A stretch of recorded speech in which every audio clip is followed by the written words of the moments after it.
La liste de Regragui est enfin sortie. C'était une liste que plusieurs attendaient avec impatience pour voir les nouveaux joueurs présents sur celle-ci.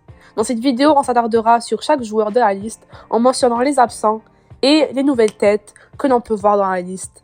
Avant de commencer, n'oubliez pas de vous abonner, liker, partager et commenter si vous aimez le contenu, car c'est vous la force. Donc pour la liste, en mentionnant vite les noms des joueurs, donc dans les buts, il y a El Khajwi, Bono, Ben Abid. Rien d'étonnant, c'est quand même assez cohérent et je vois pas quel gardien Regragui aurait pu appeler à la place d'un des trois. Peut-être qu'il y en a qui voulaient voir Belarouche à la place de Ben Abid, mais je pense que Belarouche, c'est le mieux, c'est qu'il reste avec les U23 puisque c'est leur gardien actuel. Et c'est ça.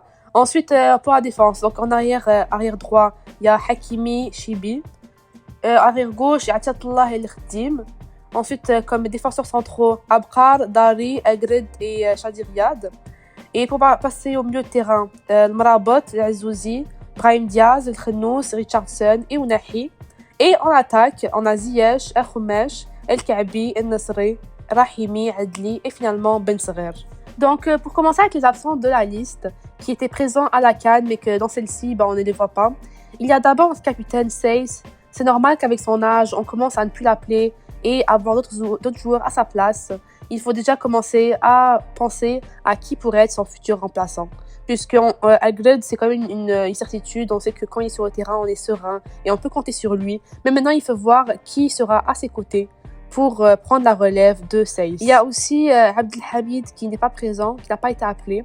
Je pense vraiment que Regragui pense vraiment au futur et mise vraiment sur la jeunesse, puisqu'il n'a pas appelé Seyss et Abdelhamid. Et vraiment, je pense qu'il veut vraiment voir quel autre joueur pour le futur il pourra mettre, parce que Abdelhamid, il se fait vieux lui aussi, comme Seyss. Ensuite, Mazraoui est absent aussi de la liste dû à une blessure. Mais je pense que dans tous les cas, Atiatullah est meilleur en tant qu'arrière gauche.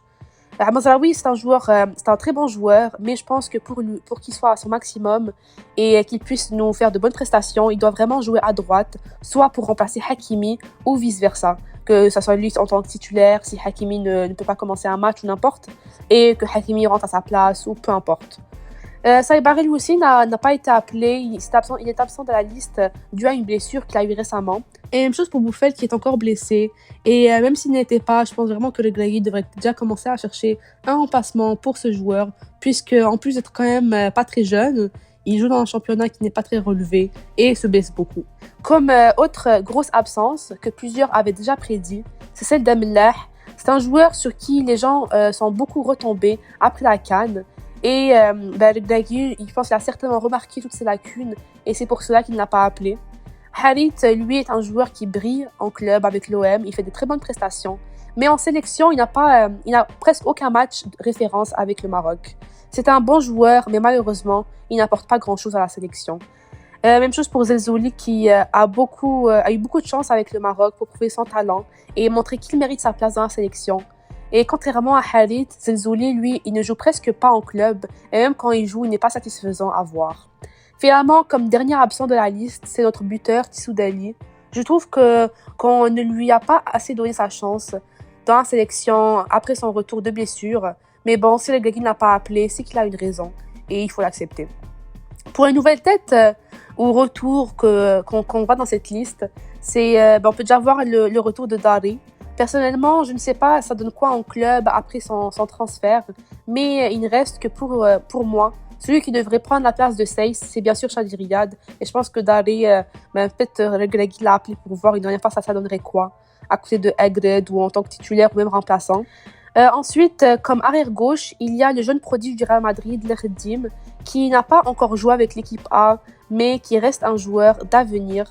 Je l'avais plus vu avec les U23, mais je pense que Regragui essaie vraiment de trouver un pur arrière-gauche qui pourra remplacer Atiatullah. Ensuite, on a Brahim Diaz qui a enfin fait son choix, j'ai envie de dire. Ces derniers temps, tout le monde ne faisait que parler de lui. Et il disait ouais, s'il va choisir l'Espagne, le Maroc, blablabla. Et au final, on voit qu'il a fait son choix. Et on verra enfin Brahim Diaz avec la sélection du Maroc. J'ai vraiment hâte de voir son apport sur le terrain. Surtout que c'est actuellement l'un des meilleurs joueurs. Et Ben Seghir, quant à lui aussi, il a enfin fait son choix, j'ai envie de dire, puisque même lui, les gens, ils parlaient quand même assez longtemps. Ça fait quand même longtemps que les gens disaient oui, il va peut-être venir avec le Maroc et tout, alors qu'il avait le choix entre le Maroc et la France.